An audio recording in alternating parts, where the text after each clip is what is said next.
टंडो अलहयार वेझो सुल्तानाबाद थाणे जी हद में पुलिस ॻुझे इतला ते कार्रवाई कई आहे। सिगरेटनि जी गैरकानूनी फैक्ट्री ते छापो हणी वॾे तइदाद में नकुली सिगरेट, रॉ मटीरियल ऐं मशीनूं हथ कयूं वयूं आहिनि।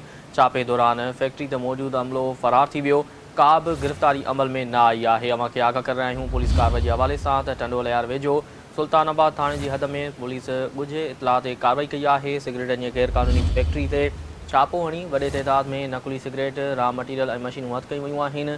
छापे दौरान फैक्ट्री ते मौजूदु अमलो फरार थी वियो। का बि गिरफ़्तारी अमल में न आई आहे। वधीक तफ़सील मालूम कंदासीं। टेलीफोन ते मौजूदु आहे टंडो अलहयार खां सिंध टीवी न्यूज़ रिपोर्टर ग़ुलाम रसूल दर्स। जी ग़ुलाम रसूल, पुलिस कार्रवाई कई आहे, वधीक कहिड़ा तफ़सील हिन वटि आगाह कजो।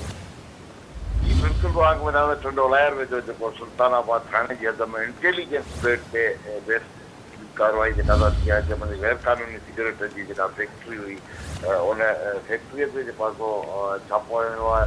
उन फैक्ट्रीअ मंझां वॾे तइदाद में नकुली सिगरेट, रॉ मटीरियल ऐं ॿियूं मशीनूं जेके आहिनि उहे हथ कयूं आहिनि। कार्रवाईअ में तव्हांखे ॿुधायां त मुख़्तलिफ़ इदारनि जूं जेके टीमूं हुयूं जंहिंमें ॻुझा इदारा जेके शामिल हुआ। छापे दौरान ॿुधायो वॾे अंक में पैक थियल सिगरेट, तमाकू, रॉ मटीरियल, मशीनूं जेके हथ कयूं आहिनि ऐं छापो हणंदड़ टीमनि जेको आहे बरामद थींदड़ मटीरियल पंहिंजी तहवील वठी छॾियो आहे। जॾहिं त जेको इतलान मूजिबि त जेको छापे दौरान जेको फैक्ट्रीअ ते जेको अमलो मौजूदु हो उहो जेको फरार थी वियो आहे।